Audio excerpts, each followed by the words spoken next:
Back from the fish store. Raining here in South Florida. Picked up somebody to add to the family. Some mystery wrasse. Traded some coral at my local fish store and picked up this beautiful fish. I'm not sure he knows quite where he is yet. So my method for acclimating fish is I put them in this to-go container. I remove most of the water. I leave just enough in for them to be submerged. And then I put them in the sump. Yeah, he has to be in the middle of everything.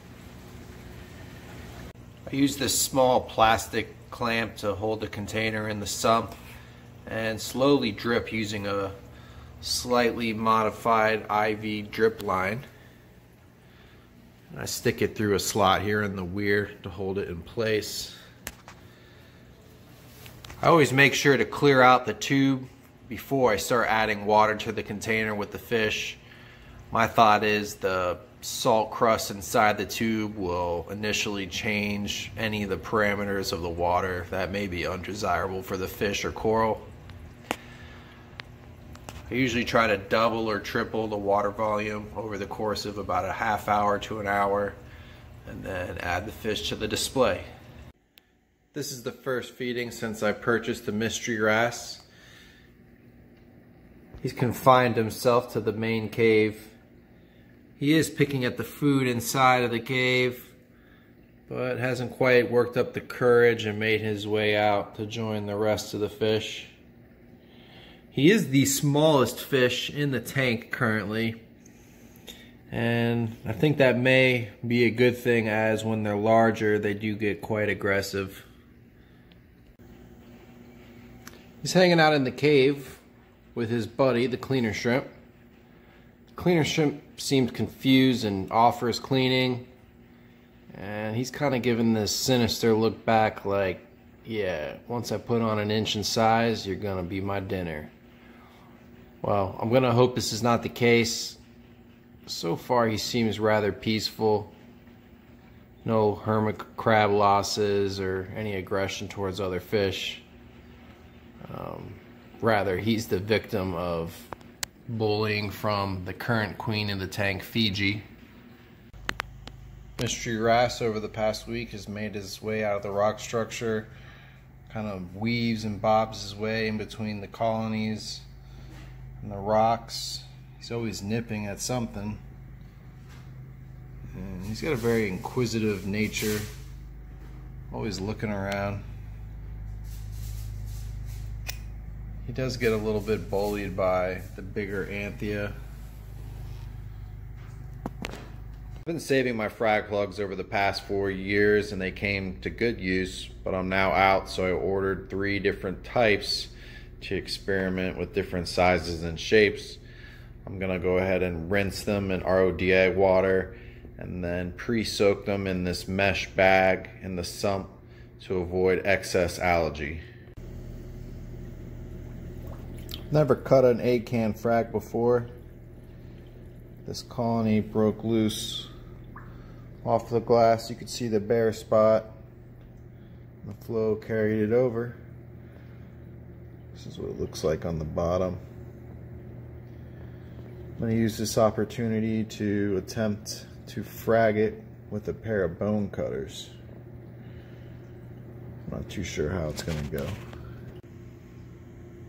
So this is the result of my first cut.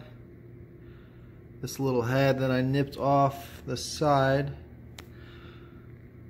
looks fairly intact. It did kind of crumble off, so I'm curious to see how it recovers. Alright, this is a few days after fragging these Acans. Polyps look happy, nice and inflated, have their tentacles out, ready to feed. You know what this house needs? Another tank. I'm gonna use this light I purchased off eBay a few months ago, never put to use. And I purchased this 40-gallon Nuva Fusion from a local. got it full of water, testing it out. And at my local fish store, I traded in some coral and picked up a bag of Fiji pink, 20 pounds, and some Carib Sea Life Rock shapes. Now this is the case that usually goes for $100 and comes with, it's advertised it comes with 2 arches, a donut, this is the donut, and a cave. Go ahead and unbox this, see what we got. Oh, this is the cave. Let's see.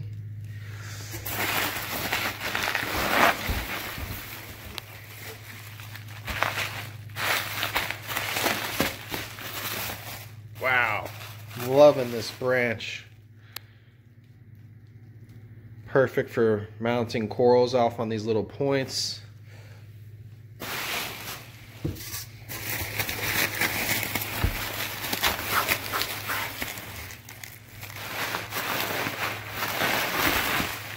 Nicely bubble wrapped to prevent any breaking and shipping. Wow, sick. I'm loving it. This should be a good amount of rock for this 40-gallon. Filling it seems like it's more like 30 gallons. Might have to do some calculations on the dimensions and find out. It appears the firefish have formed 2 mating pairs. This is the dominant pair.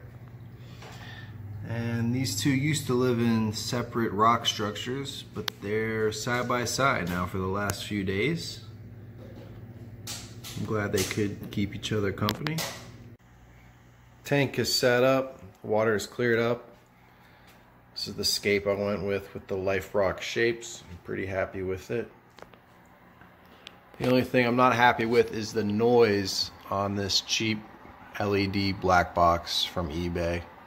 The fans are quite loud, so I'm going to disassemble the light and replace the fans with quieter ones. Took the light apart to measure the fans. I just wanted to confirm I know the right size to order. They're 80 millimeters, so I'm going to order 2 silent 80 millimeter fans to replace these current noisy ones. And you can see the heatsink for the LEDs is just a big piece of sheet metal. Not too fancy, but it seems to do the job. Alright, it's 2 days later and Amazon has delivered as promised. I've received 2 Noctura made in Austria 80 millimeter cooling fans. They're FLX model, which comes with 2 RPM reducing connectors if you desire a lower RPM speed, which you'll also get a lower decibel noise. Also a 3 to 4 pin connector as well as an extension cable. I've previously used this fan as an upgrade on my Aquatic Life T5 4-bulb fixture, and the operation is dead silent.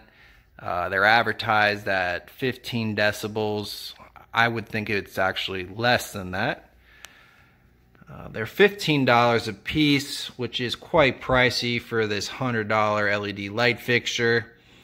I'm going to go ahead and install it without the RPM reducers, as I want to get as much cooling capacity as possible to extend the life of my LED diodes. I've inspected the wiring, and the way it's wired up, both fans are wired to each LED driver, so upon turning on either the blue or white channel, both fans come on. So I'm going to avoid messing with these connectors and just clip the wire just before the fan and use greased wire connectors. They are waterproof. Alright, I got them installed. Now time to test their operation.